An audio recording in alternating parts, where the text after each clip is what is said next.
We're going now. John just told me. I'm just explaining. Don't introduce the show. I'm just explaining to Tim the fact that podcasts don't really have introductions. See, I don't listen to podcasts. You haven't really watched it. Not really. You're going on sort of 1970s BBC side of Welcome to the Programme.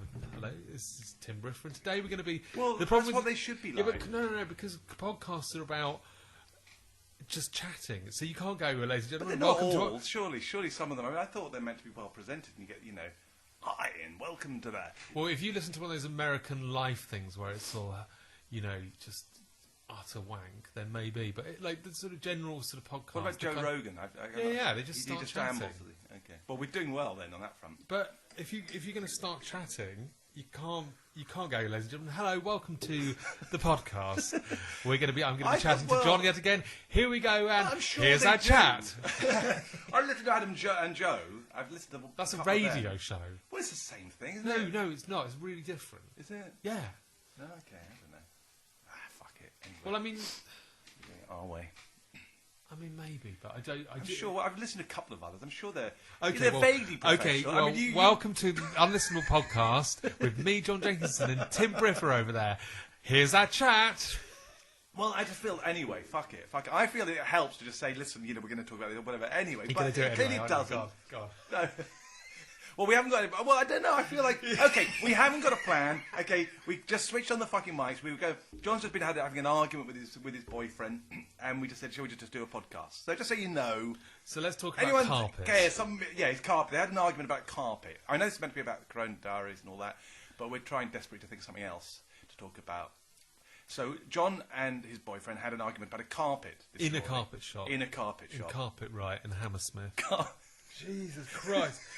I knew when we were heading out that there was going to be a fight. There was just a vibe, and I just thought, I know there's going to be a fucking fight. I just knew it. And when we got to have you been to a carpet shop? Does it look like I've been to a carpet shop? No, it really doesn't. But you see, I can't... I mean, this doesn't look as bad as some of the carpets we were looking at. I've got a huge hole in the fucking middle of it now. That's been there since 1942, right? Yeah. But it's just, there's just books of carpet. Books of grey carpet. Yes, I'm already feeling depressed grey now. carpet. God, I can feel the weight of depression just going through the samples, and someone's going, what do you think of this one? What do you think I don't know, it's grey. Buff green or something, and you go, oh no, I'm going to go misty oak. It was going to be grey, and then there was, like, look, I'm quite middle class, and he's quite working class. So he wants a floral. No, he doesn't quite. No, he doesn't want floral. Well, usually, if you're working class, you usually either want something really sort of like floral. Yeah. Well, no. Whatever, or you want something that looks really expensive, but isn't expensive. The argument happened was he couldn't tell the difference between $9.99 carpet, and I was already at like $29.90. I'm looking at the 50 quid carpet. That's kind of the kind of carpet I used to walk around on as a child. It's class we're talking about here, really. It's not something you can just teach. It's something you've got to. So I'm looking at the sort of lambswool carpet. That's the sort of, I haven't had carpet since I was a child. So the carpet I would roll around on as a child was lambswool carpet. It was it was carpet. So then we go down to the $29.99 carpet, and I'm like slightly wincing. And then he's looking at the $9.99 carpet and going, I can't. Why is this different? I'm like, because it's fucking shiny. I'm like, this looks like something that you go into like some horrible office at a trading estate, and you go, it's shiny grey carpet, and I'm going like looking at the fight. But why? Why is it any different? That's like twice. That's going to be more than twice the price. You're talking an extra like £500. I'm like, yeah, but we could just fucking, we could creosote it for cheaper if you want. If it's money, we could just fucking have the shitty thing we've got at the moment. That's free. If we're going to pay for it, go for the non-shiny car. And it just became this horrible, snobby kind of me just being like, how can you not see that that's fucking horrible? So there's just the two of us in the shop with our fucking masks on. I put my mask on for some reason, and then one woman just a laptop at the other end of the room working there, just watching us having this fight. And I just went. The next thing we were going to go to Home Base to look at paints in Brentford. Oh shit, Brentford! Yeah. So I went for I just went, okay, right. Well, let's just. I couldn't bear this. Well, the woman kept sort of glancing over at us, and I just went, okay, well, let's just, let's go. And it was as if I wasn't really storming out, but it was like I think we've reached an impasse with the carpets. Let's just, I'll find the extra 500 quid for the carpet because I just can't. We cannot have shiny fucking carpet. I mean, carpet already. I'd go for strip pine, but we're going to go for carpet. Anyway, I went to leave in a sort of... I thought it was a sort of an agreed moment where we both picked up on the cue. It was time to leave, but it was like I was storming out the shop. And then all hell broke loose. And then it became not about the carpet shop. And I'm not good at that bit of the argument. I'm quite good at the before bit. When it becomes like when the fight happens, when the argument happens, then I just... Anyway, so I went and had... It got to the point where he was walking off home and going, oh, God, I'm going to be in so much trouble for doing this. Look, I love him. I love him so much, and he's really, really wonderful. But fucking hell. So he was storming off and saying, don't follow me. And I was like, that's the way home. So I had to then I just stood there and, 10 years ago, I'd have just gone to the nearest pub and got drunk, but I don't drink. I don't have that thing. I used to have that. When everything fucked up, I'd just get drunk, and it was like, well, that's what you do. And now I just stood there. I just stood on the pavement going,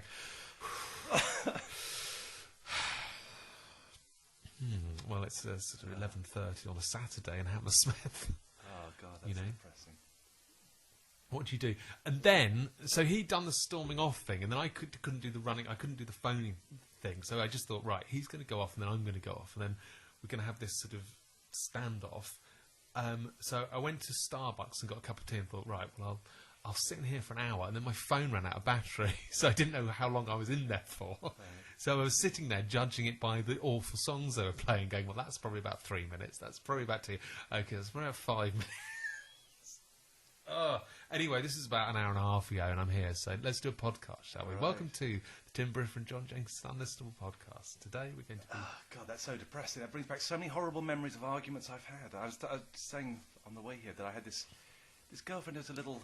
how can I describe her? An interesting bunch of people, I suppose, one way of putting it. And we used to have this recurring argument about Jarvis Cocker, who she hated. She thought he saw the devil incarnate for some reason. I never really got to the bottom of it. Do you know, she might be right, because I really fucking hate Jarvis now. Do you? I hate him now. He's come to kind of... I know. But I liked him then. I thought he was fucking fantastic in the 90s. Yeah, he was great. But this was during his fantastic period, and she thought he was just evil. Literally evil. Not even just like a jerk or boring or something, but like sort of evil. I blame Jarvis Cocker for the state of shit at the moment. Eddie Izzard, isn't it? Both of them, really. Eddie Izzard, Will Self, Jarvis Cocker. They were all a bit so sort of stupid? Yeah, but it's more what they've given birth to. From Jarvis Cocker, the sort of second-hand clothes look, misshapes, mistakes, misfits, glasses, kind of. It's given birth to every cunt you see in fucking Hoxton, It might have happened that way organically, I don't know. Well, I don't blame him specifically. Yeah, it did happen organically, but it's kind of He enabled it. He enabled it. Dog whistle. It was that. Yeah. He's sort of say in the Guardian. He enabled it. Tracy M in Jarvis Cocker, Will Self, Eddie Izzard, they're all responsible for the shit we have now. That was the last sort of gasp, and then it just all went to sort of shit, really. Yeah. I remember the Strokes coming out. I remember the Strokes being the first time I was like, I'm just not into this. I sort of feel like, it was the first band. I did like that album, the first. It was okay, but it was... I just remember the first thing. It was the first band I went to see. There was like a period of just going to go and see guitar bands. Yeah, they went quiet for about 3 years, and then suddenly the Strokes came. Yeah, and then I remember going to see them at Brixton when they first played England, and just thought, I don't really know if I like this. And then it sort of carried on. And then Arctic Monkeys came out, and I was like, I'm just listening to the Stones from now on. Mainly 90s Stones. A lot earlier than you. Yeah, but you don't listen to 90s Stones. No, I don't. I don't listen to 90s really anything. But you know my obsession with great art gone. Sort of Gone horrible. I know. The 90s Stones, 80s Bowie. 80s everyone except for Bryan Ferry. He's the only one who actually maintained some dignity for some bizarre reason. Oh, I mean people from the 60s and 70s yeah. There were good people around then. There were some. Yeah, Bryan Ferry did, but he was sort of terrible. Oh, I don't know. I don't think so, actually. I don't really think so. I think Annabelle's Mary yeah, but that Helvin was exactly why it worked, because he was just sort of... Because there was that huge Annabelle sort of scene, and it was just... He just somehow, turned it into an art form somehow, that sort of... what do you call it? That sort of sterile sort of, empty dance floor loneliness sort of thing. He sort of turned it into... So he just created the soundtrack for it and made it just sound... God, that's just the right music for it. Yeah, you might be right, actually. Okay. I think that's the difference, actually, because he sort of embraced coldness, whereas the sort of McCartneys and the Stones lot during the 80s and 90s sort of tried to be themselves, but added these horrible cold synthesizers and drum machines. So they're trying to be upbeat and poppy with horribly sterile shit behind it. The Stones in the 80s is really interesting, because they look seedy. They look like seedy old men. Yeah. It was a really odd period. They look slightly clammy, slightly seedy, slightly... rolled up sleeves of... It was clammy, seedy kind of... the kind of like 45-year-olds you'd be hanging around a nightclub trying to pull 18-year-olds. I do love my old lady. Yeah. But, she gives me grief sometimes, man. But then, in the 90s, they suddenly looked like pirates and suddenly turned Do you think that's because they saw, Johnny Depp doing that whole thing? Do you think they suddenly... Like when Bowie played... an alien, I reckon that's when he suddenly got the idea, you know what, this kind of works, I could be an alien. I could just start being an alien all the time. And, and then he sort of became it. Before that. He sort of did with Space Oddity, but then he left it. And then but then when he sort of actually played, Man Who Fell to Earth, but suddenly he was this sort of weird guy, doesn't quite fit in. What's his accent? I can't do it. He was insane, though, at that point, wasn't he? That was his... Oh, yeah, it's a bit like... Anthony Hopkins being insane. I don't really buy that. As an alcoholic, I had 3 pints of shandy. You said this before. I love the fact you don't believe Anthony Hopkins was an alcoholic. You lie. He just wanted to be Richard Burton. He just wanted to be dark and brooding and from Wales. He's so and then he isn't. boring. He's just this sort of really boring council estate version, little version of Richard Burton. Yeah. And then everyone falls for it. Everyone sort of goes, oh, he's so dark. I mean, Hannibal Lecter. It's like, Hannibal Lecter, I got Hannibal Lecter as my icon on Facebook. It's an awful film. It's such a cliche. And it's like, the fact that the worst part of that fucking film, because everyone loves it. You're talking about all of that. I don't even know what the name. Hannibal Lecter. Have you ever met anyone called Hannibal in your life? Or heard of anyone called Hannibal in your life? No. No one ever has, except for Hannibal the Great, whatever his name is, the murderous Hannibal. What's his Hannibal? The one with the elephants. Anyway, he's the only Hannibal. No one's ever been called Hannibal ever since that. And then, so the guy writes Silence of the Lambs. He's writing about a cannibal. You think, what name I can give my cannibalistic, anti-hero? I know. Call my cannibal. Hannibal. It rhymes with cannibal.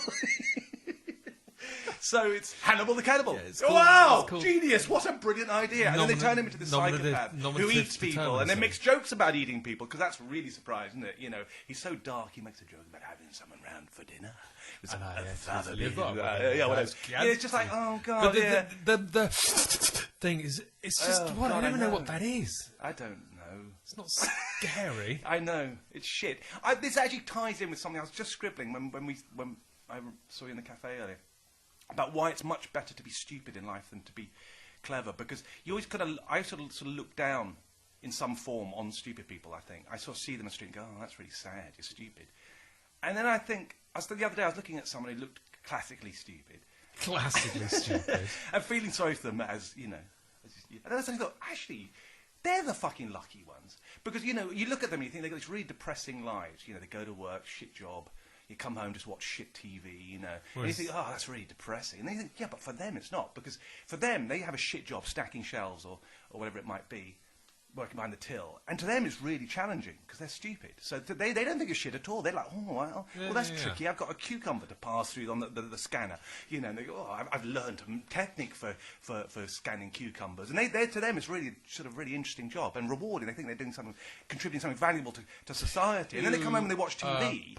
And they come home and they watch TV, and you think that's very depressing. But to them, it's brilliant because to us watching shit TV all night is absolutely mind numbing. But to them, it's like everything's brilliant. You know, they see Russell Howard and they think he's side splitting because to them everything is a surprise. No. I think species-wise, you're right. Yeah. I think being a fucking some sort of mollusk is probably preferable to being a mammal. Like I think you're sliming around at the bottom of a rock pool. Yeah. You're having a much better time than if you. Yeah, but it might be a bit low on thrills. Yeah, but I mean that's the disadvantage of being, a mollusk. It's like high on cruise like along. High on thrill life is pretty much guaranteed to have a low on high on misery. Yeah, as well. but quite a lot of adrenaline kicks. I mean, if you're a lion in the Sahara or whatever. Yeah, but you watch those. This is why I fucking hate the David Attenborough programs. And you're running away from wilderness. Can I just say about David Attenborough? Yeah, he's not a prick. I am fucking dreading him dying. Oh God. Because it's going to be endless. Oh, David Attenborough is going to be dead. He's a great treasure. What is it? Treasure. National treasure. Yeah, let's bury him. I think David Attenborough is. I mean, I've heard he's a bit of a prick. Have you? Yeah, and you get that vibe about him. Well, I don't know. Yeah, I don't know what to say. I haven't watched anything of his for about 20 years. So, to be honest, I did like him. I mean, miserable. Oh, they God, just yeah. well, no animal is having a good time. You see something and then it's about to be eaten, or you see something and it's starving. That's all this program is. It's like wherever you go. I was watching one the other day about penguins who have to take their egg. They have to huddle in this fucking freezing thing, and they have to balance an egg on their feet, and they have to shuffle across fucking, ice scapes for fucking ever with the wind, and it's just fucking miserable. And if they drop the egg, it's fucked, and then they've got to. And I just don't get why they don't just fucking drop the eggs and go, let's just like fucking just all not procreate and just stop the next generation having to do this fucking awful life of shuffling around trying to get an egg to a fucking, I always wonder if they know why they're doing it. I mean, I wrote this thing about the incubator bird that goes through this absolutely crazy process to incubate its eggs. Have I mentioned this to you? The Australian incubator bird. They thought it was a mythical creature, and then eventually someone discovered it because they'd heard these stories about them building these 20-foot mounds where they incubate the eggs. I've never mentioned this on here, have I?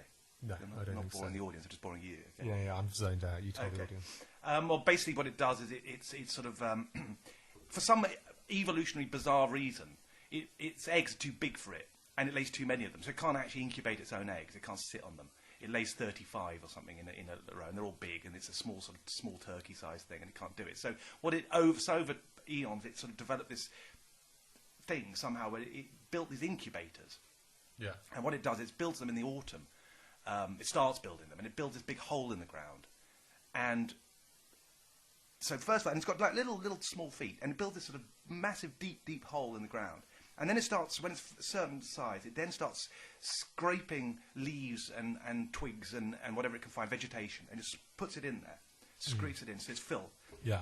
And this is the basis of the incubator. This is the heat source. Then it covers it with a little hole. And then when the rains come, the rains tip into this thing, and it starts to heat up, ferment, which is, like I say, the basis of the incubation thing. Then it starts then building a mound on top of that. And this goes on for months, I think. And it starts scraping this sand and earth or whatever on top of this thing until it's 20 feet high or something like that. Yeah. And then, I'm trying to think of the whole process. Then, anyway, at some point, it starts laying the eggs. It's ready for the eggs. In fact, I think before it leays them and then builds the mound on top or something. And then it breeds like 35 of these eggs, and it has to basically get up at 6 a.m. every day, and basically it sort of has to keep the eggs at 35 degrees constantly, or whatever it is, constantly. If it moves by 1 degree, all the eggs die. Right. So it has to sort of maintain this thing, and the way it keeps it at a stable temperature, because it's in the desert, by the way, so the temperature's going freezing at night and hot, boiling in the day, and then it's also over the seasons it changes. So it has to maintain it at this exact temperature all the time, and it does it by a combination of things. One is it has a beak that acts as a thermometer and a barometer. So first of all, gets up in the morning, sticks its beak in the ground and in the air. Well, first of all in the air, so it works out what the temperature's going to be later that day, right? And then also sticks it in the mound to find out what the temperature's inside the mound. And then basically, depending on whether it needs to be raised or lowered, it will either lay out sand that will heat up in the sun, and then it'll scoop the sand on top of the mound to heat it up. Right. Or it'll drill little holes in the side to cool it down. It's maintaining this exact temperature all the year fucking round. Right? Anyway, eventually the eggs hatch. And then when they hatch, they immediately run off. They never even see their kids, basically. They're like the worst adolescents you could possibly imagine. You know, they just go, all right, thanks, Mum, thanks, Dad, I'm off. And basically they only see them literally for about a day. Literally one day, and then they fuck off. Right. So they go through all of that for that. And you think, but the question I was thinking is, like, you know, did it know when it started digging the hole why it was digging the hole? I mean, it would never have seen anyone else do it, by the way, because they're shy of each other. These incubator birds, they run away from each other. They're so weird. So they won't have ever seen another incubator bird build one of these mounds. So how do they know how to do it and maintain it, all this stuff? But also, what were they thinking? Like the penguins with the eggs, what were they thinking when they're carrying that damn egg or whatever it is? Like, did they know that there's a little baby penguin inside, or did they just go, I really feel like playing this egg right now and carrying it like a game of football or something like that? You know. Well, Because they wouldn't have seen one. How would they know that? Well, that's what I think. It's like our lives, because we don't know. When we're fucking some hot chick, some goth chick we picked up somewhere, you know, we're not thinking of, oh, this is great, I'm going to have a kid one day. You know, that's what the sort of our sort of species is thinking. Yeah. Our kind of whatever it is, our you know, universal consciousness or whatever. But it knows that. I think most of. But we're just trying to get in the pants of some. No, but goth chick. I think most of our life is like that. This is why I think alcohol and drugs are so exciting, because when you get drunk after about 5 pints, for me, it's like I'm disentangled from that fucking. I've got to, you know, shuffle around with my egg, and I'm free of it. Come on, let's go, let's run. We're free of the stupid fucking human thing. We can just run around and take our clothes off and fucking drink and climb lampposts. And then you sober up. Tomorrow we'll be back to the, I go clean my teeth, wake up, put my trousers on, go to work, do that. You know, our lives are like that. We don't want to particularly be doing what we're doing. Yeah. I'd much rather be doing other stuff. I know. I'd much rather be doing wilder, more exciting stuff. But no, I'm going to fucking carpet ride to look at some fucking grey carpet. God. Is that the human condition then, summed up? Yeah. Actually, to be honest with you, I don't think that's true. Actually, because I do. Well, do I? They do say it's rewarding having kids. I haven't got any kids that I know of, but you know, they always do go on. Oh, it's really rewarding. You don't know what it's like. I bet it is. I bet it really is. It probably is. Yeah. Yeah. I bet there's got to be some reason people keep doing it and keep recommending it. Otherwise, they'd all tell each other, whatever you do, don't fucking have any kids. And they don't do that. The thing is, it's not in me to want a kid. I just don't. I don't think it's in any man really. It's like women and threesomes. They sort of theoretically say they want a threesome, but if you actually ask them, they always go, "So should we do it?" They always go, "Well, not tonight. You know, some other time." And then when they do it, they love it. Right? It's the same with men and kids. Okay. They always want to do it tomorrow at some other point. They don't want to do it right now. They sort of like, yeah, I like the idea of kids. Do you want to have a kid now? No, not now. And it's always the woman who badgers the man into actually having the kid. And then when they have them, they love them, you know. Like I say, women and threesomes, same deal. You know, and you think, why don't we do this all the time? And they go, oh. I'm surprised. Having a kid is such a strange, like, monument. It's the kind of thing I imagine one in, like, 500 people would consider doing. You know, it really no sane man would actually choose. But any couple, I mean, especially men, they get nothing out of it, really, in the scheme of things, compared to women. I mean, women actually might do a lot of work, but they get that constant sort of love and stuff back. But men, they do all of that shit, and they're at work all the time. They don't even fucking see the damn kid most of the time. You think, why are you doing it? I mean, what do you get out of it? You come home, they're rude to you, and then demand some pocket money, and then you know, and then you go, Dad, and then make a joke about you with their fucking friends in their next door room, and you're just sitting there just like this Wally that has to. Well, it's sort of like not having kids. Like as soon as you have kids, you're the next one on. You know, they're the next generation in front of you that's going to outlive you. Yeah. There's a part of me that's sort of still. Oh, I have no interest in that sort of genetics, sort of carrying on my genes. It's funny. I think that's. I don't give a shit. Maybe it's a thing with if you create art, because that's why I'm so determined to sort of leave behind as many songs and stuff as I can, because that's my sort of immortality. But kids, I just sort of like think any fucker can just fucking spunk into woman. You know, it's like it doesn't exactly take talent, does it? I mean, And also the genes get weaker and weaker. Like, I mean, you have a kid, it's only 50% your genes. And then, the next lot, it's, 25%. And before long, you just vanished anyway. I mean, Yes, it's true. So what have you really contributed? Maybe your nose, or something like that. I don't. Might be the worst sort of feature. legacy thing, you are. It's totally irrelevant. I think you've got to get over the legacy thing. Oh, no, it's too much. Daisy, that's just something that's in me. I can't get over it. It's But you're otherwise, be my dead. whole life seems pointless. It's just like. Well, it is. Yeah, I know. Exactly, that's the point. It is pointless. Absolutely. It's mostly pain. Yours and more so. drudgery. Don't be mine. I mean yours.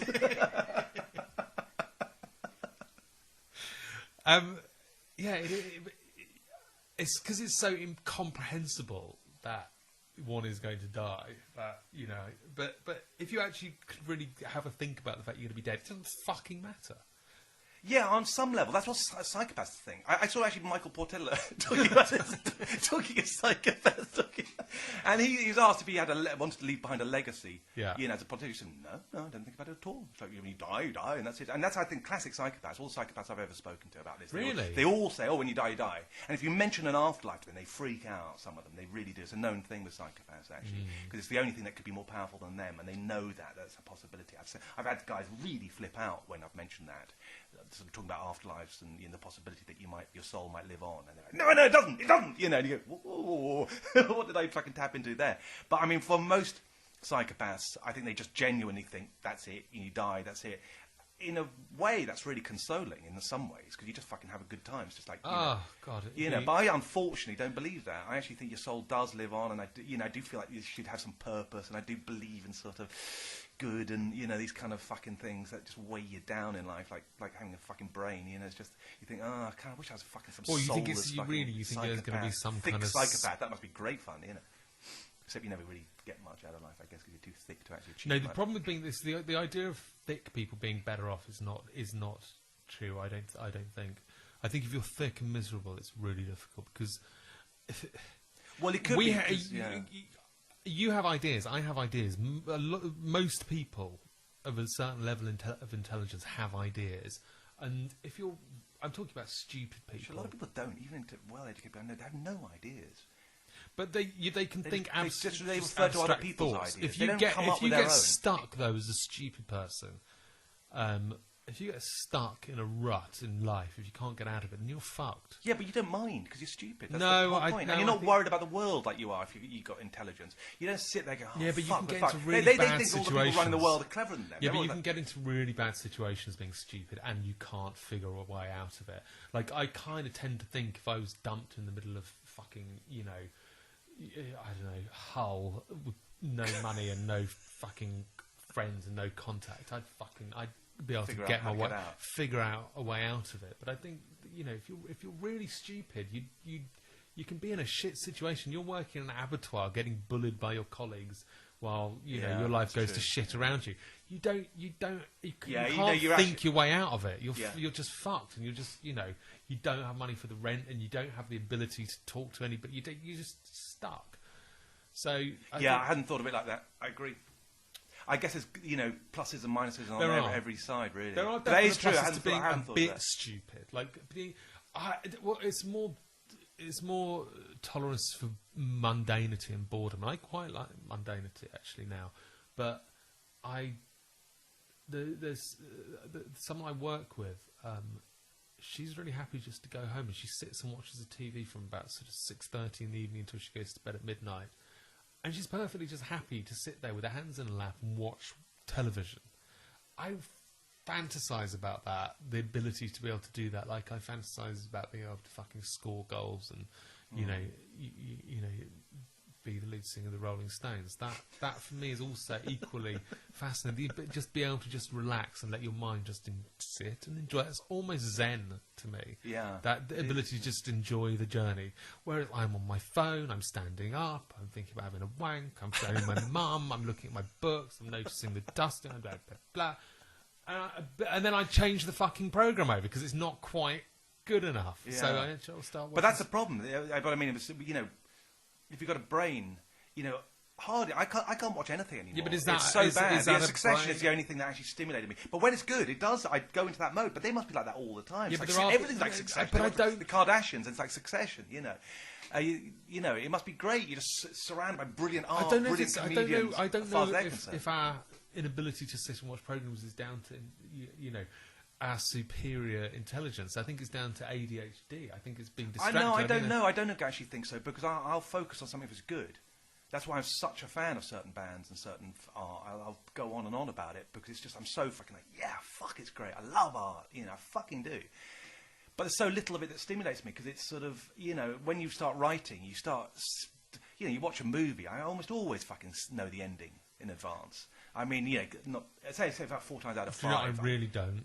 Oh, fuck. Well, it depends what movie you watch. But I mean, if it's just whatever comes up on TV, I can usually guess what's coming. You know, once you know about script writing, you know, if they sort of pass a sort of a nuclear weapons dump or something, you know that's going to come in later and they're going to set fire to it and it's going to blow up. You know, you can just know all the tricks. You know, oh, that guy, well, he's the killer because he's the guy everyone trusts. And you start to know. I get bored. Things have to have a sort of bite to them for me to enjoy them. I have to know that something's going to slightly. I can't sort of watch something. I said BBC dramas are just fucking unbearable, because you never know. You know they're just not really going to go anywhere. Yeah. They're never going to really jolt. But isn't that why you like Fleabag? You know. But the reason we both like that. Yeah, I know. But that's like the rare fucking one show in 10 years that we both really liked. But that was because it surprised us. I mean, we didn't know what was coming. There was a bite in it all the way along. There was always there was a little. But that's the thing. But that's because it kept us. It actually kept us entertained, kept us wondering, kept us double guessing and surprised and amused and all that stuff. But it's because we get it so rarely. Did you watch Killing Eve? Writer. No, I haven't seen it. You see, it was so fucking banal, but like dressed up as a good series. It was really fucking BBC. All BBC dramas have the fucking vibe of Doctor Who about them. I don't know what it is. They all look like Doctor Who. They all feel like Doctor Who. They always feel. Even the really good dramas, you just know they're just not going to be. I know. You know, they're not going to be Succession or Twin Peaks or fucking something. It's that feeling of them pulling their punches. That's the thing. That's why I hate so much art right now, because you know they're not written from the heart. If any great work of art was written just with no compromise, it's always something. This is what I like. This is what I want to see. This is what I believe in. This is what excites me. Every great artist has worked like that. And then you look at all the shit on the BBC and pretty much every movie that's made now. They've all you can see that they had an idea that they wanted to do, and then someone's come along and said, well, yeah, we like your idea, but how about you change this? How about you rename the character this? And they're kind of they just have to give in because they've got so much pressure to do it, otherwise they won't get their show made. Yeah. And you know that's happened. I've seen scripts. My brother used to read scripts for the BBC on various things, and sometimes you'd see them before they were actually made, and then you'd see how they'd changed them by the time they're made. And often they'd be great scripts, and then they'd do something stupid when they made it. One of them was 24-Hour Photo. He saw the original of that, the Robin Williams film. Oh, yeah. Robin Williams film. Yeah. And he really liked the script. He had to sort of give his opinion on it, whatever you call that, critical thing. That's his job. And he said, oh, this is a good one. And when they ended up making it, I mean, the opening scene shows. I'm not going to give it. This is not a spoiler because it's the fucking opening scene, right? 90s. Yeah, but just to give you an idea, this is actually happens in the movie. It begins very early with him being arrested, and then it goes back in time to him working in the shop, and then you. So you've given away the ending at the beginning. That. It's like, whereas what was brilliant about the original script, according to my brother, was that you never knew whether he'd done it or not until the final thing. So you're always like, is he, did he do it? And so all this tension was there the whole way. Yeah. So probably some fucking director, moron, or some producer, said, oh, why don't we pick this up a little bit and start with him being arrested, and completely blows the whole fucking movie because of that. Another one that got me actually was the remake of Willy Wonka's Chocolate Factory, or Charlie and the Chocolate Factory. I watched that was all right. Oh Christ! I don't know how you can say that. I couldn't. I watched it on a plane, and I gave up before it got in hard anyway. But I tell you why. Because I tell you. Well, there's a couple of reasons, but fundamentally, in the original, right? Yeah. As told by Roald Dahl, the fucking genius who came up with the fucking idea, along with many other brilliant ideas and scripts and whatever else. It starts off, and you don't know whether Charlie's going to. Well, you actually think he's never going to get out of his poverty, living with his 4 grandparents in one room. It's tragic. You really want him to win the golden ticket. It's his only hope in life. And then he gets a chance. Oh, and it's not a golden ticket. And he does that a couple of times, and finally he's given up. And and then he lucks into it, he finds the coin, and then whatever. In the fucking remake, it starts with this is Charlie, whatever his surname, what's his name? Bucket. Charlie Bucket, he's living in poverty with his poor grandmother. Little did he know, he was about to become the luckiest boy in the world. It's like, oh, great, now you've given away the fucking twist. The surprise. That's so emotional when you watch it, especially as a kid. It's like, oh, he's won, yes, he's going to go and visit the fucking chocolate factory. Presumably you knew that was going to happen. Well, of course I know, because I've seen the original and I've read Yes, the book. it ruined it. Oh, no! I'd forgotten that he I know it's kind of give away the title and all that. Yeah, but Charlie the fucking chocolate factory. Charlie doesn't go to the chocolate factory. Wouldn't have really sold many tickets. But if but anyway, when I watched that at the cinema, I didn't, because it's actually, I think, the second film I ever saw at the cinema. The Gene Wilder one? Yeah, which is a work of genius, I think. And like I say, and anyway, it's brilliant fucking film. And so any kid watching it now would just go, okay, oh, he won the ticket, yeah. It's like, how would you not know that's a stupid thing to put in? What storyteller gives away the ending? It's like spoiler alert, but without telling you it's a spoiler. It's the dumbest fucking thing. There's another scene, by the way, because the rest of the scenes that imitate. I know what you're pretty going much. Say. Do you? Yeah. Which one is Dad. it? No. I'd given up before then. Okay. It's the bit where it goes what a genius Willy Wonka was. And Willy Wonka was this absolute fucking genius. He came up with this idea. But not all his ideas were good. For example, he decided to build this palace or something like that out of chocolate in India. Well, I wonder what's going to happen to a chocolate palace under the heat of the Indian sun. Well, it melted! What a surprise! So I'm watching this going, so his chocolate palace melted. Yeah, I knew it was going to melt because it's in India. And, okay, so I'm not really very surprised. Yeah, this is the one scene he added, Tim Burton added, because the rest was exactly the original. But the one scene he came up with, the two ideas he came up with, were both the most shitty ideas you could possibly fucking throw into that movie. Like, for example, so not only did, I could see that coming, but it's like, you just told me he's a genius. What kind of genius builds a fucking palace made out of fucking chocolate in the fucking heat of India? He's not a genius, is he? He's a fucking retard. So it kind of undermines the genius somewhat of him then having his empire. And it's like, so yeah, by that point I was just, no, I can't watch any more of this fucking shit. So yeah, I didn't watch the rest of the movie. This is 12 gin and tonics later on a flight. I don't drink that. I can't. Fucking chocolate palace in India. Fuck the fuck. Call him a genius. What the well, come on. You've got to have suspense of certain things that are the basics of storytelling.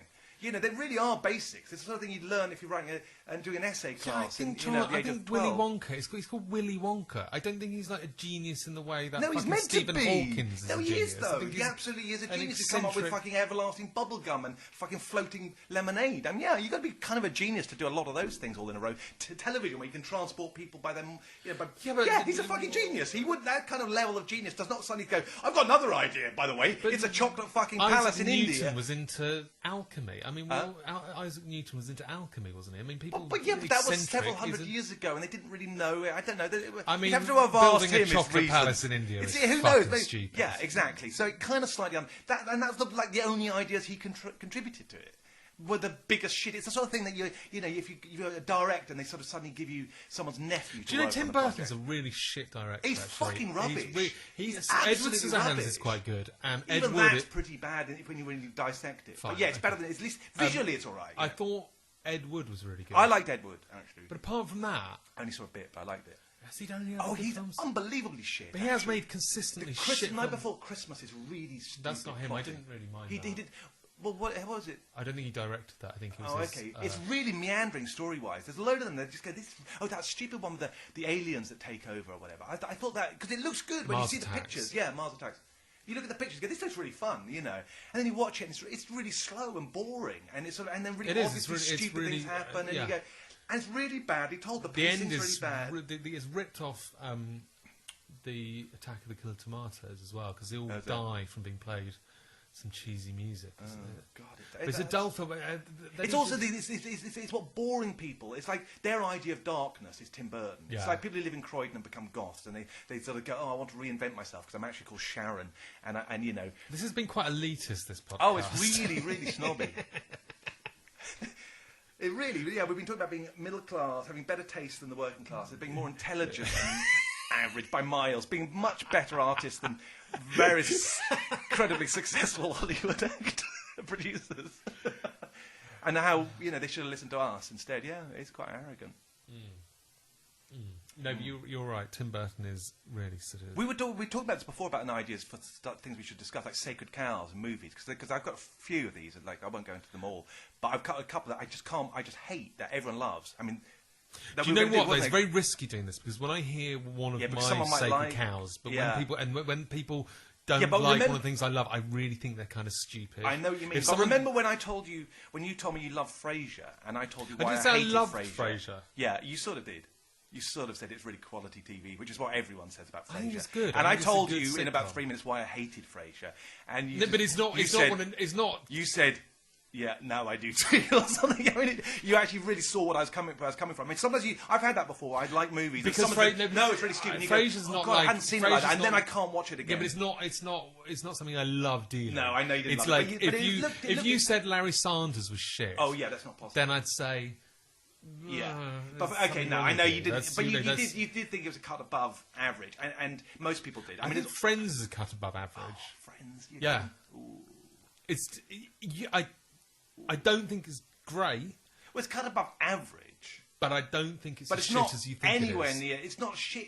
I mean, it ticks boxes for everyone. Lots of people clearly love it. It's a well-constructed TV show. I haven't seen that many episodes. I don't think you've ever watched an episode. I've watched one. I don't think you have. I watched one. No, I think you've watched the opening. I watched one good one. There's one which was exactly what I thought. This is what it should be. It's the one with the jellyfish, right? Oh, so you watched one episode and you enjoyed it? Yeah, only that one, because it began with dark. I like the fact it's about pissing and they couldn't talk about pissing on someone. And I thought, this is what I would like from a fucking thing, because it's got a bit of an edge. That's what it's like. Yeah, but it's not normal. Everything else I've ever seen is really predictable. They prattling about in the fountain in the title sequence is horrible. Oh, and the music. Yeah, and then it's all the coffee shop. Hey, yeah, I've had a terrible year, but I live in fucking Manhattan with all these beautiful people. Oh, God, and he built a fucking palace out of... chocolate out. Right, I'm out. Well, it's a bad start. You've got to establish, It is a lot better than you think it is. It's not... Whereas the program... Is it on the lines of Taxi or Cheers? Because those, to me, are the ensemble comedies that are absolutely brilliant. I think they're absolutely fucking masterpieces. Yeah, I think it probably and is. Everything I've seen of Friends is just it's just by numbers. It's like, how can we recreate the magic of Cheers? Oh, well, let's get 6 characters. And by the way, I don't live in somewhere and we'll make them beautiful because everyone wants to live that kind of life. But I think that's surprising. I think Jennifer Aniston is like a surprisingly good comic actress. I think she's surprisingly skilled. Yeah. I really think she is. I can't believe I'm defending Friends, because in another conversation I'd just be going, this fucking bullshit. But I just think I think it's better than you give it credit for. Okay, I haven't seen enough, so yeah, I have to say I haven't seen enough. I can't say, because I have had those things. But you've seen one. Well, bit no, I've and seen you really one that I liked liked. Is what I really mean. I like that because I don't know how I saw it. And I thought, oh, this is what I want it to be. It is. But all the others were just sort of like, so oh my god, So tell me, Russ, how's it going with your new girlfriend? It's like, oh, well, and then it's just so fucking, oh, fuck, I hate your new girlfriend, I hate you, I hate your friends, I don't find it funny that you're two straight people pretending to be gay, it's so obvious. I remember seeing the guy who wrote it, so I was saying, oh, the great thing about Ross and Chandler is they're straight people, but playing it like they're gay. It's like, yeah, I kind of got that pretty early on, it wasn't a big surprise. Yeah, because they're sort of all, they're like a couple, they're all sort of whatever, but they're actually straight. Yeah, have you not heard that? No. Well, I don't. They're not like. Yeah, they are. They're always having like domestic sort of things, but little, just little arguments. I think you mean Joey and Chandler. Oh, fucking yes. Okay, sorry, Joey. That wasn't me being deliberately obtuse. I genuinely. All right, Joey and Chandler. I told you I've only watched about fucking. But Joey and Chandler. They're straight, but they play like gay. And I remember the guy sort of explaining this on fucking some show, like that. You know what we realised? When we got the magic of it, is when we decided to do it like this. Like, yeah, I know. It's fucking obvious. That's not some mystical fucking enigmatic thing. Oh, that's the reason I find it funny. It's like everyone knows that's what it is. They're just like two fucking gay, two queens, but they're straight. It's like, I don't know so if that what? really It's not a big is deal. sort of I'm not shocked or amused or anything. It's just not, just do it better if you're going to do it. Look, I don't think I would never, ever, ever, ever, ever choose to sit down and watch an episode of Friends. You're backpedaling. Ever.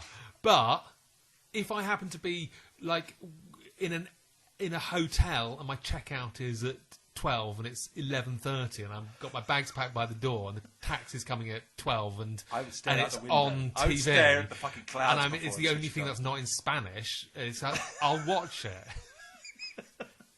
That's the I really level wouldn't. That's the difference between you and me. Are you going to sit on the bed? I would stare at the wall before I'd switch on Friends. Yeah, I really would. Well, you're missing out. Anyway, what time? How long have we been going for? 44 minutes 28 seconds. Right. What time do we usually? How long do we usually usually do? About another 10 minutes. Have we bored ourselves to the point where we can't bear it? Right. Jennifer Aniston.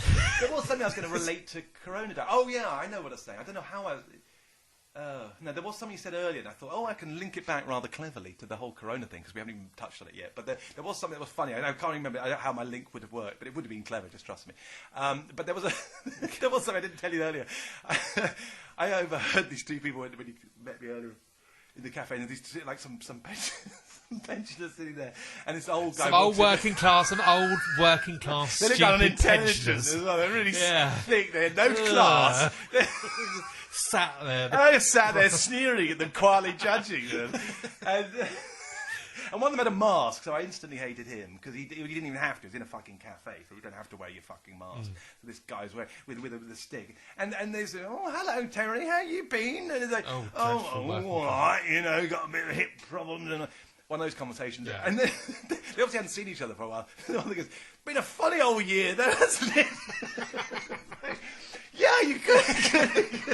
And then they just changed the conversation. Like, that was sort of like, yeah, a bit, So I was like, wow, that's kind of an understatement. Is this why you thought about stupid people having better than...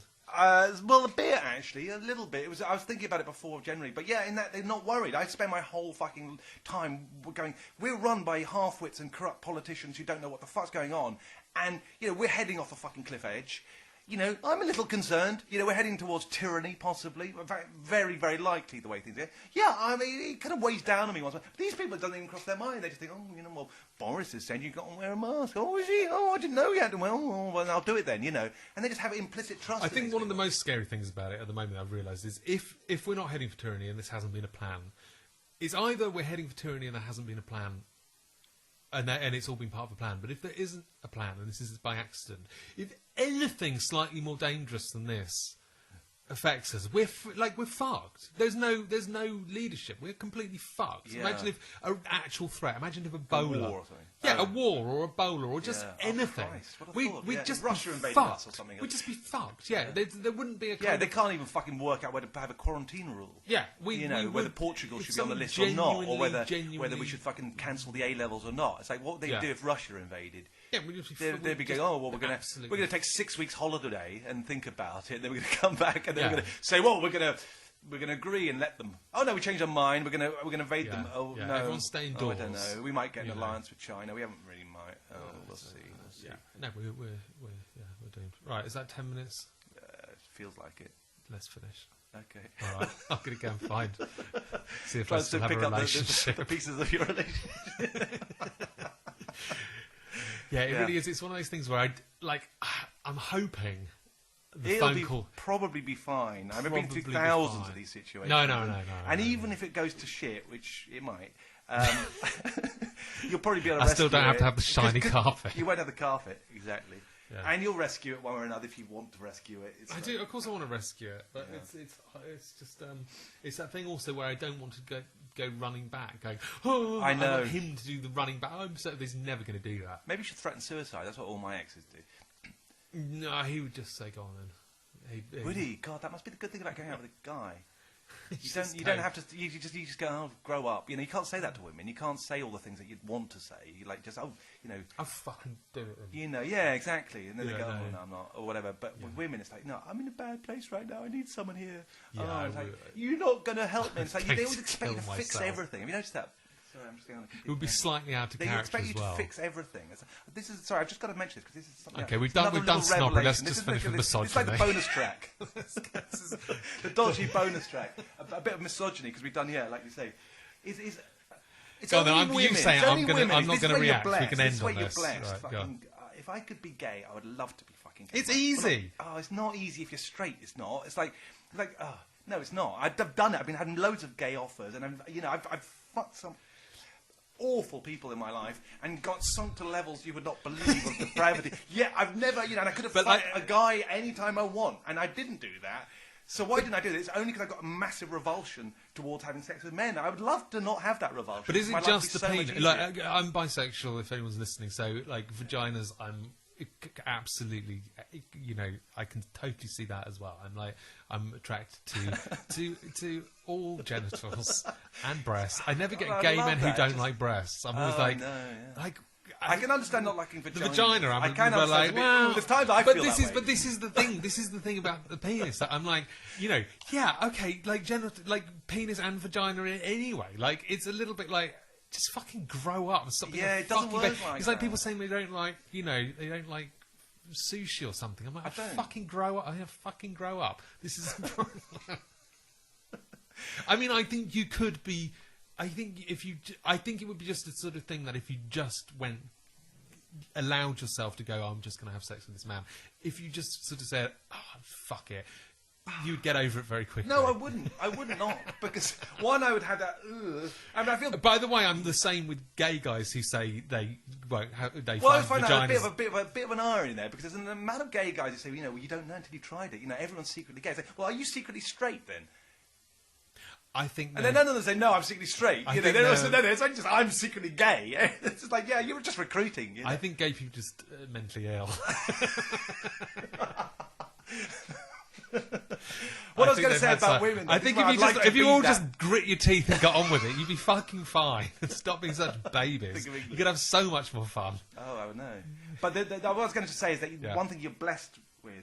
Yeah. Is that it's only women who write these kind of books and poetry and cards and whatever else about, I want someone to complete me. They always have this thing about, I need the man who can give me this and this and this and this, and he'll complete me. You never hear a man say, I want a woman who can give me everything I haven't got in life and support me and all the other stuff and complete me. I don't expect any woman to complete me. I expect them to give me blowjobs and that's about it. What I'm mainly looking for in a woman. Can I just say, I think you've come across brilliantly in this podcast.